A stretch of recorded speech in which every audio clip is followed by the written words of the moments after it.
Hey everyone, you're watching Car Meet Garage. We're here with our buddy Justin. Everybody say hi. Hey. Hi everybody! And dude, this garage is pretty amazing, not gonna lie. Like, we were gonna get your third gen Camaro in here, and then we started looking at the artwork, and it's like, nope, we're doing artwork. All right, we're doing that. Thanks. I'm glad you guys came by. Yeah. So thanks for having us, sir. Absolutely. So we'll jump right in, because obviously with all this artwork, you don't do it without having some kind of car hobby. So what was your first, I guess, hot rod? First hot rod? Yeah, we'll call it hot rod. I don't know. Probably the one that sticks out to me the most would be, I had a 2000 Z28 Camaro LS1. Yep. Had headers and exhaust on it, you know, pretty much stock otherwise, but it sounded cool and it was pretty fast. So T-tops, that was a fun car. Super desirable car being T-top and stuff. I'm a fourth gen. Black on black. That's super desirable, even better. Yeah. So what has been your favorite car you've owned? Favorite car? Probably, I had a couple of years ago, I had a 55 Pontiac. Awesome. And it was just a great cruiser. It kind of was like a patina ride, if you want to call it that. My neighbor down the road, a couple houses down, he's got an old C10 in his front yard.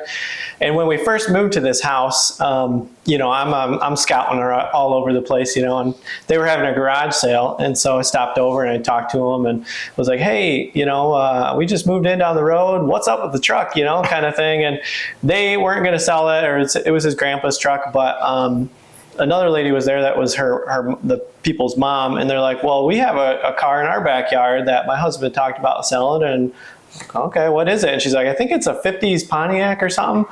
So I got his name and number and I gave him a call, and it was sitting out behind his barn or behind his garage for 25 years, something like that. Those are the best finds. Yeah. And he took, I mean, it was stored pretty properly. He had it up on blocks and, you know, whatever else. It was out of direct sunlight and everything. So I hauled the car back home, and I think within a weekend I had it running again, and I just drove it. Like, I did a few things to it, needed like a water pump, you know, just regular maintenance stuff, you know, whatever, tune-up stuff. But man, I had so much fun driving that car. There's like nothing like driving an old car. So I just enjoyed like sitting behind that wheel, seeing all the chrome dash and seeing like the wraparound windshield, and just the way that you feel driving something like that is just like different than a normal car. And the patina thing is still cool. Yeah, and it was pretty good. It wasn't super rough or anything, but it looked pretty good. But like the paint was all crazed and everything, which I don't mind that. I like that more. I'm not like a show car type of guy. I've never been able to afford show cars, so you know, I'd like the older, little bit rough around the edges stuff. You know, that seems to be a pretty common thing in the area too, is we don't like shiny stuff. It's like, that's okay. Everybody's got their own taste. Yeah, and I like shiny cars. You know, I worked at, I know you guys interviewed like Justin Airbets just a little bit ago. But I worked with him at American Gasser for a couple of years, so I was over there, and you know, we did a lot of shiny car stuff over there, and it was cool. Like, I loved some of those builds that we did, and you know, they're awesome. Just for me personally, I've just never had the means to get a really nice, like especially old car. So I just gravitate towards I'm kind of a bottom feeder, you know. I'll like pick them when they need a bunch of work, and then I'll fix them up and do all my stuff to them and drive them and enjoy them, and then sell them and move on to the next You're one. in the right company. Yeah. We're all bottom feeders here. Yeah. So, but you know what it's going to date you too? We're sitting at the end of the driveway is your 92 Camaro. Yep. And heritage car. Love heritage cars. And you know, that's a 92, dude. It's old. Yeah. And that's the weird thing, you know, like one time a while ago, I had this younger kid. He was probably like 12 or 13. And this, mind you, is probably even like 8 years ago or something like that. He referenced it as a muscle car, and I'm like, well, that's weird. Like, that's not a muscle car, man. You know, to me, it's not a muscle car. Right. It's just like an 80s sports car. And I really still modern muscle is what I call them. I call them more modern muscle, but they're still our muscle car. Yeah. I mean, it just like, I've never perceived it that way. It's always been like my 80s kind of sports car thing. You know, it's just, everything is relative to your experience though, you know, for a younger kid. You know, that is an old car, you know, like what a Chevelle would have been to a younger kid, you know, 20 years ago. Yeah. So it's, kind of cool for like that. Those 90 cars are like you're talking about the Chevelle. Like a Chevelle to me at that time would have been like a 92 Camaro to like my my son. Yeah, exactly. Like it's the same thing. He's like, that's old. It's like, not to me. It's not. Yeah, I don't yeah, it's know. all relative. It's all relative for sure. But so, is there any cars that are that you want to own, like a bucket list car? Oh man, I mean, as a car guy, that's a hard question to answer. So for me, I like, and I kind of mentioned, like I've always bought and sold stuff. So like I usually will buy something, enjoy it for a little while, sell it and go on to the next one and stuff. Because I like so much stuff, and I feel like there's so much out there that is undiscovered for me as far as like different vehicles and things like that. So being able to like buy something and have some fun with it and sell it is kind of where I'm at. There are a couple, and it's not the most creative answer, but a 70 Camaro for me is like one of those that's at the top of the list just because of an experience I had. When I was like 14, maybe 15 years old, I was looking for my first car, and we were on like a family road trip, and we were driving through the Thumb through Brown City, Michigan. Yep.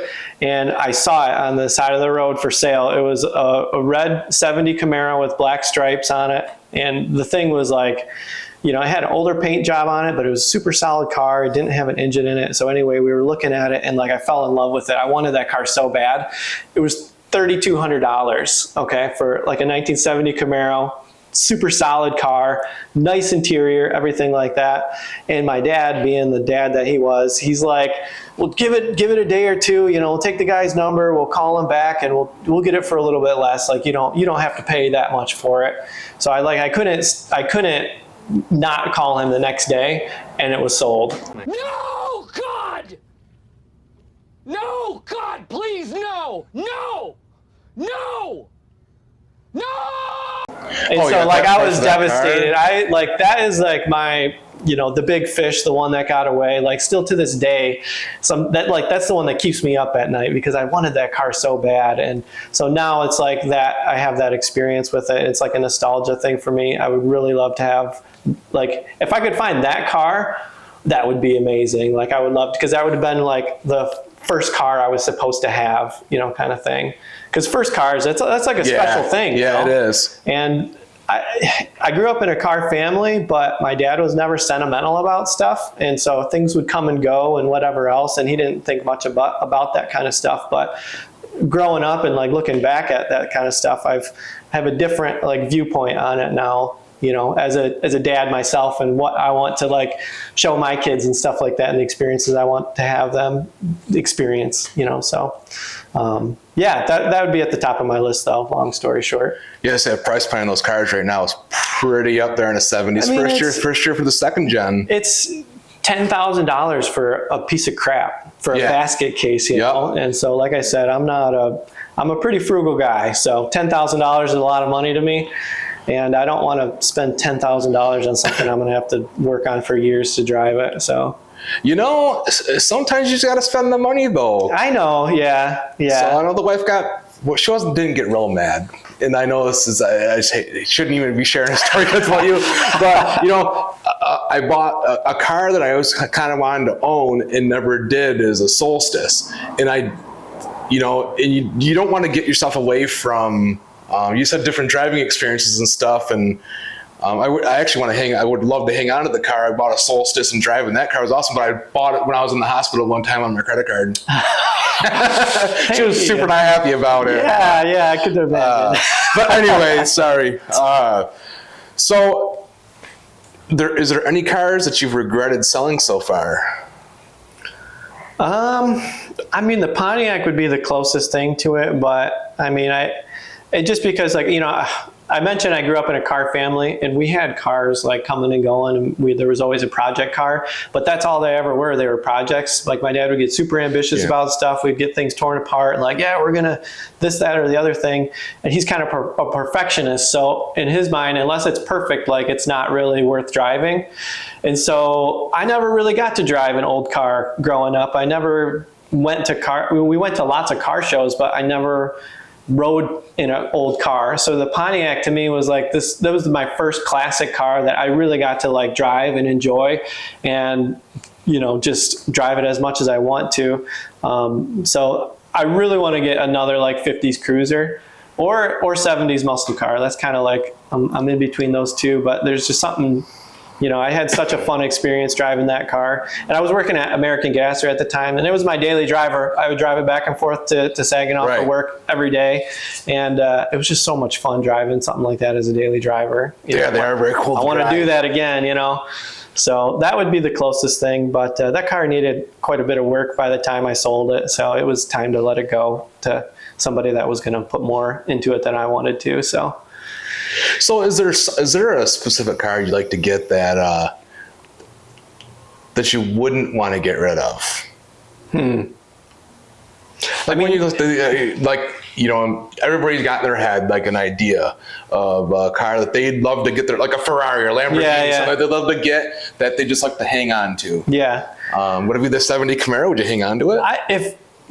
If I were to find that same 70 Camaro and be able to get it back, that would be one like I would never get rid of it after that. There's a good chance if I did find one similar that I probably would want to hang on to it just because the past 15 years it's haunted me, kind of losing that. But it's kind of a tough question. Some of the people that know me might chuckle because like I am always like changing cars out, you know what I mean? Like I've had a lot of different vehicles and like I just like to experience them and then move on to the next one. So that's kind of like I've not really been known as the guy that's hung on to anything. So you're not a car hoarder. I'm not a car hoarder, no. But the Camaro, that's the longest I've ever had any vehicle. And so for some reason that one has just always stuck around. And to divert back to like that kind of sentimental thing. So my wife and I met when I was driving that car and went on our first date in it. And, since then, from that point on, like I knew I wanted to hold on to something because my dad never did. Like he had tons of cars, like awesome stuff. And I'm like, why didn't you just hold on to one thing, Right. So I decided a while ago, like basically when I met my wife and we started dating in that car, that like, this is going to be the one I hold on to. It's not the most special car in the world. It's not the hottest hot rod in the world, but for me, it's sentimental. And so after we started dating, we got married and we drove off in our wedding in that car and drove it to Myrtle Beach the next day on our honeymoon. It's a good car for that. Those are desirable cars. Yeah, man. Yeah. And so like I've been like intentionally making sentimental memories with it, if that makes sense. I don't know. It's kind of weird. We're car guys. We get it. So like ever since that point, and then so I have a 2-year-old daughter now, and when she was born, we brought her home from the hospital in the Camaro with the idea of like that's going to be her car someday. And so for her birthday, like each year, the last couple of years, she's only 2 years old now, but I want to take a picture of her next to the car every year. Oh, that's super cool to see. Yeah. And so when she gets older and like she gets the car, like she has like this history with it. Like this was mom and dad's car. They got married in it. And like it's my car now, and like seeing her grow with the car. So I just think that was something super cool about that. Just be a messy cry moment. Yeah. So I'm excited for that. And then we just I have like a 1-week-old son right now. So, yeah. Now you got to get another one to pass down. So, and my wife jokes around. She's like, well, he's getting the short end of the stick because I have a Tahoe out here and it's a plain white Tahoe. There's nothing really special about it right now. But I really do like the truck. Like to me, it's a perfect blend of having something old enough to still be like, it's not a new car, but it's new enough to have a lot of like modern conveniences. So that's my all around, like I use it for work. I use it for family commuter and everything like that. I want to basically make that my first shop truck. I want to slam it on the ground. I want to put like, do a mild build with it. I want to letter it up and put my logo on the doors and do some pinstriping and stuff on it. And we brought him home from the hospital on that. And so the idea is that's going to be his truck one day. And while it's not anything super special right now, I think it's going to be what's the equivalent of like a younger kid looking at what a square body truck is now. When he gets older and, 15, 20 years or whenever he gets that truck, it's going to be like that same like nostalgic square body-ish feeling what somebody would have towards those trucks now. And I think that truck is going to age well. Like I really do. I like the body style. I like the interior of it. I had an S10, a 2001 S10, I think it was, but I had that lowered to the ground and just some like steel wheels and dog dish hubcaps. I love that truck. So this one has a very similar interior, the feel of it. And so I kind of like, gives me S10 feels when I'm in it still. So everybody loves S10 feels, man. Whether you like to admit it or not, I think anybody in the car community, you've either been in one or owned one. We all love them. So we can actually get right into, how did you get with this artwork? How did you get started in this? So doing the hand painted signs. This is a dying art. Yeah. So I tell people I'm a traditional sign painter, pinstriper. Nobody knows what that means. It's kind of an obscure thing in today's world. Most people think of like Hobby Lobby, like the live, laugh, love signs. Like, oh, you got a Cricut at home, you're doing like signs and stuff. And, that's like, just makes my skin crawl, that kind of stuff. If that's your thing, that's cool, whatever. But as a traditional sign painter, it's totally different. This used to be such a common craft. It used to be a trade, just like a plumber or electrician. There were sign shops all over any city. And, even in fact, like department stores and grocery stores would have full-time sign painters working in the back rooms because changing displays out and like new advertising, window displays, like all that kind of stuff. You think about a time before vinyl was around and that's all there was, I mean, there was other forms of, sign advertising like neon and porcelain and things like that. For the most part, sign painters were a huge part of everyday life. It's kind of sad that it's gone away. Now it's been really watered down where people don't even know what his potential is for it. But when I was working at American Gas there, I was in the body shop, and the body shop manager we had at the time, he's an old school guy, Gary Float. He's still around and he's retired, and he does stuff on the side and things like that still. But I had him pinstriping something for me after work one day, and he's like, "You want to try it?" He had some paint left over in the brush, and I was like, "Yeah, sure." I've always been pretty artistic. I've always liked creativity and everything, so I picked it up, and I did a pretty decent job. It's a hard thing. It's a hard thing to master. It looks simple, but there's a lot to it.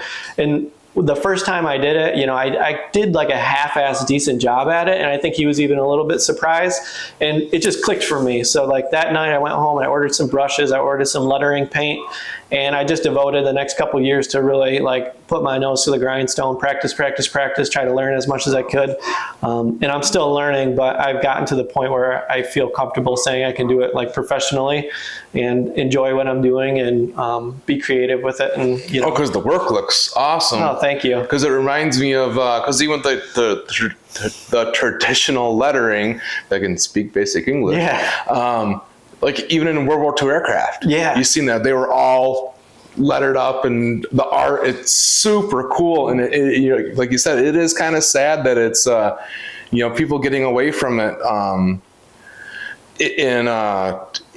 It's cool to see. Yeah, and it translates to a lot of different areas other than automotive and like transportation related. Like obviously there's a huge connect there because like if you look at old shop trucks from the 50s, they're all hand lettered, the doors and everything. Yeah. Like if your dad had a shop truck back in the 50s, he'd have had a sign painter, painting that thing and lettering it up and making it look cool. And then it's evolved and stuff too. They had the van craze in the 70s where everything was pinstripe, murals, like lettering, all this crazy stuff. But, I've done a handful of like commercial stuff at this point too. Like if you think about like the way a downtown would have looked back in the 50s, 60s, 70s, and even, into the 80s, hand lettered windows, like hand painted like store displays, lots of just like, just visual like carnival basically with different like artwork and stuff like that.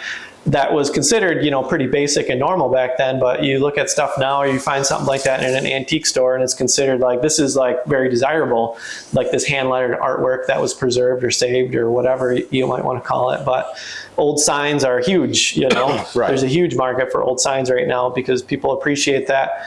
Stuff that was done by hand by a craftsman back in the day. We're not going to look at a vinyl sign in 20, 30, 50 years and it's not going to hold up. It's not going to have really much value to it unless like there's, something specific about the actual content, maybe, I don't know, but it's not going to have the same effect as what what we'd see now for someone putting their hand on it is completely different. Yeah. And everything makes a full turn. Yeah. Everything. It's like everybody got into the faster, easier, whatever in the vinyl, and it's still pretty popular, but I'm hoping that more people come around to the hand painted signs because they do it's kind of neat thinking that someone actually put their hands on it. Yeah, and it's stuff that we live in a throwaway society anymore, to where it's like you can order something on Amazon and it's garbage and you throw it away a month later.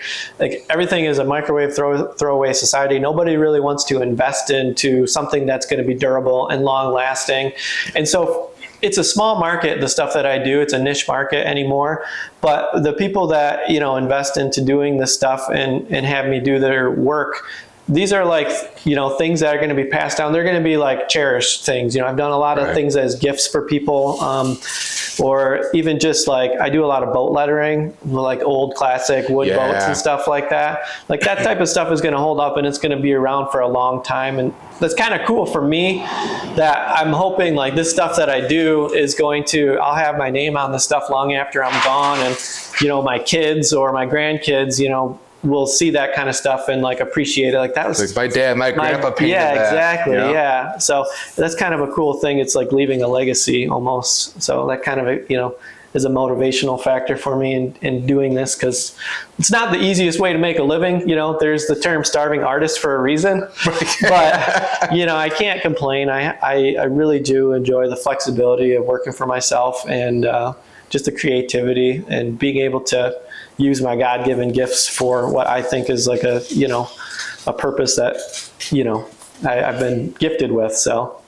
Right. And getting around with these, we've been seeing more and more people that have like 40s, 50s, 60s, 70s cars, and they're, even if they're going to do any lettering or any hand pinstriping, they don't want a vinyl strip. Like I said, it's not taking anything away from anybody who does the vinyl stuff. It's and I got friends that have sign shops and they do vinyl. There's certainly a place for it, but when I see an old restored gasser or a drag car that's, you know, restored and back to like original condition and has vinyl stickers on it, it's like, it takes away, it makes me cringe a little bit. Yeah.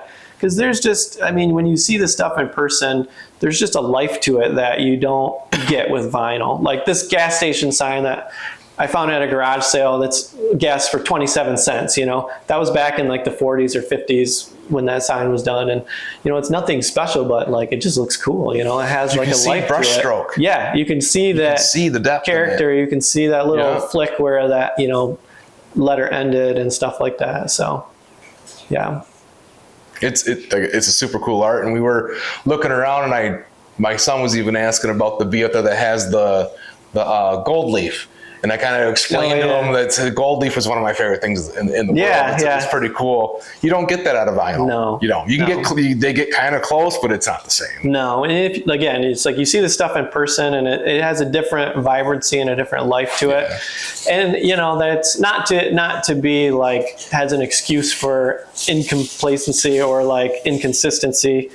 But there is a certain aspect of it that is not perfect. It's not rigid like a vinyl sign would be, or vinyl letters are very calculated. They're very rigid. They're, and a lot of times kind of plain and boring, where hand lettered stuff has a life to it.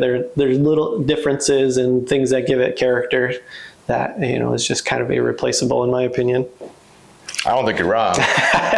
Yeah. So, but that was for me when I picked this trade up. You know, I love cars, and I was working at the hot rod shop, and I was doing a lot of body work, and I was like, I don't want to stand on cars the rest of my life. You know, like I enjoy it, and I'll be able to do that stuff for myself. But I grew up, my dad was a contractor, and his body went through a lot of stuff when, you know, he got older, and, you know, it's just, you pay the price for doing that kind of work. And I was like, man, if I can find a way, if I can do this and make a living at it and do something that, you know, it exploits my creativity and, you know, just my passions, and I can still be around cars, and I can still do fun stuff with vehicles. And aside from vehicles, I like just history in general. So like I've restored old antique safes. I've, like I said, you know, done a lot of stuff with the antique wood boats. I've lettered like at the Temple Theater in Saginaw, I did their windows, the gold leaf windows in front of, like, you know, it's a historic theater.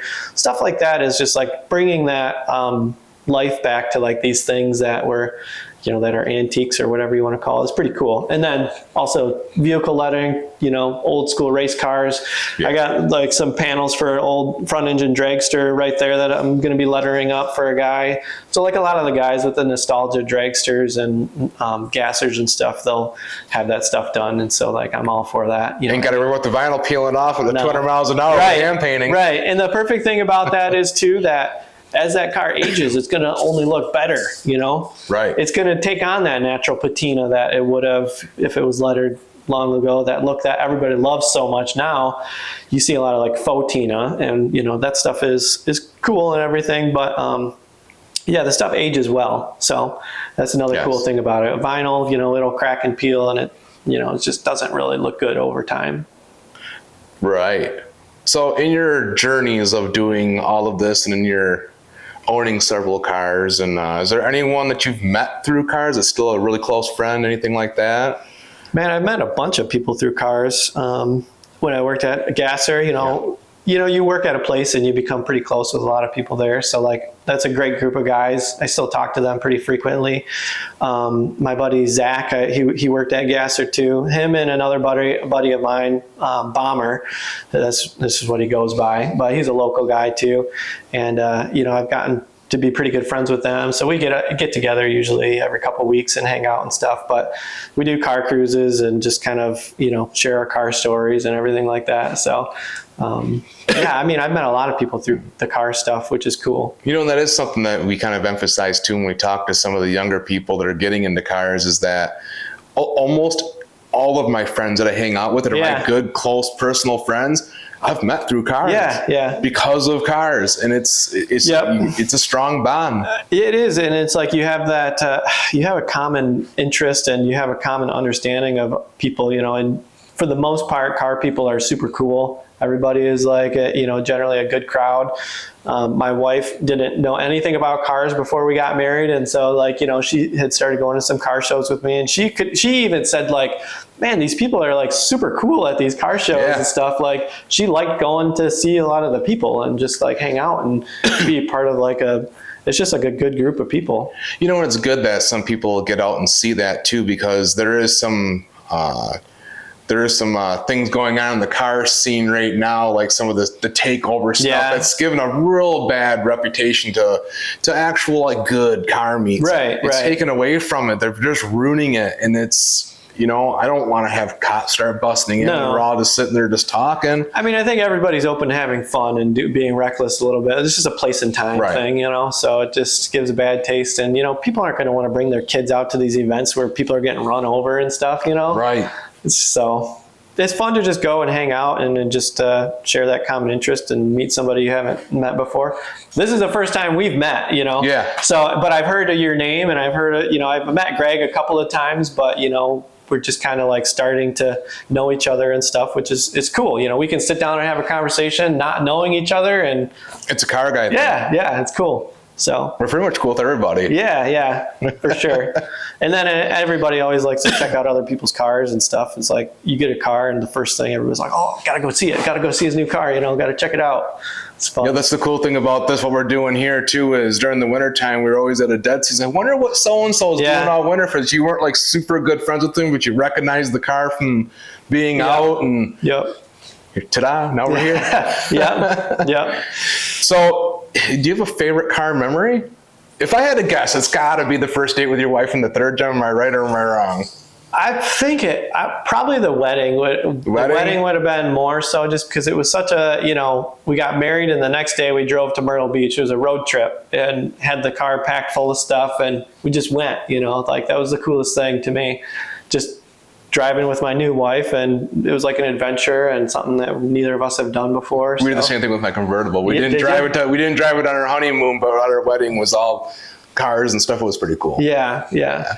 It's also kind of funny too. I tried to do a burnout when we were leaving the wedding reception, and like it's a 305, and I had probably like 200 pounds of stuff in the trunk, and it was like.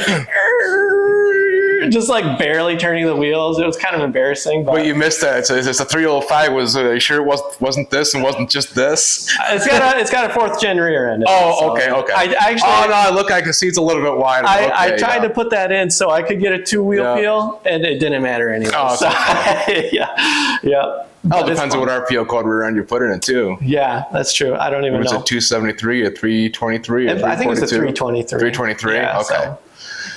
So, but it's still pretty doggy. It's all right. There's where there's a problem, there's a solution. Yeah. I like to solve that with nitrous. Yeah. That's true. That could work. So, is there anybody you want to thank from along the way with learning how to do the sign painting, with learning how to do anything the car stuff? Yeah, I mean, my family. You know, I grew up in a family that my parents, between the two of them, like we were very hands-on, and like from a very early age, like I've always done everything myself. I'm not a master mechanic by any means, but I've done everything myself and been able to do everything myself because like my dad never hired anything out, you know, like he's a big car guy. He's a contractor and stuff. So even with this garage, like I did all this myself from the stuff I've learned over the years, like remodeled this whole thing. I remodeled our whole house. I just had that early mindset of like, anything is possible. Like you just have to do it. You have to put in the energy and the time to do it. So like I've learned a lot on my own along the way, but that's partially, you know, something that's been modeled to me from when I was really young. So I appreciate that. Working at American Gasser was a huge springboard for me because I met a lot of good people. I met, Gary, who put a pinstriping brush in my hand for the first time, but even like TJ and Brian, the guys that run the shop, like they've been super supportive of the stuff that I do. And, when it was time for me to leave the shop, like it was like no ill will, like they were excited for me. It was like, oh man, that sucks, that you gotta, they were kind of bummed, understandably, but at the same time, they have been excited and continue to support like what I do. And that's been really cool. So that was a big, springboard, like I said. And then obviously just my wife, and, she's been super supportive too. And if she didn't have like a steady job and like with what she does, I wouldn't be able to do this because like there's a lot of ups and downs and inconsistencies. And, I appreciate her just supporting me and like following a dream, kind of seeing where it goes and just being along for the ride. So that's been a huge, probably the biggest thing for me is her support. Is there any socials that people can follow you on? Yeah, it's Stilson Sign Custom, Facebook and Instagram. I got all my work up there.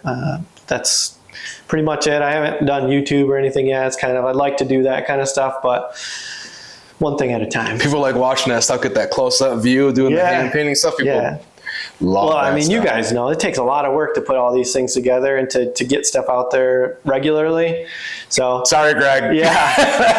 I mean, like I've got a 2-week-old and a 2-year-old and still a bunch of projects and things in the fire. So I'd like to do more stuff with that. And I'd like to, also get out in the community more. There's not a lot of people that even know that I'm here, even in my local hometown. So I'd like to, again, with the Tahoe, I want to get that set up as a shop truck rolling billboard, if you'd like to say that, and get out to some car meets and stuff like that and talk to some people. And it's kind of, I got a lot of goals for the future. It's almost like we have a platform for that. Yeah. Almost. Yeah. Bay City Car Meet. Right? Yeah. Something like that. Yeah. I've heard of that. Yep. Time or two. Yep. Right? But dude, I want to thank you for having us in your garage. Man, thanks for coming out. Thanks for taking an interest. If you guys need any hand sign painting, hit up Justin Stilson at Stilson Sign Custom. Yeah. I'm sure we can put his phone number or something where you can give him a call. Yep. There you go. Hopefully your phone starts ringing out the hook. There we go. I love that. Yeah. Right. And make sure you like, share, and follow these videos. Have a good one, guys.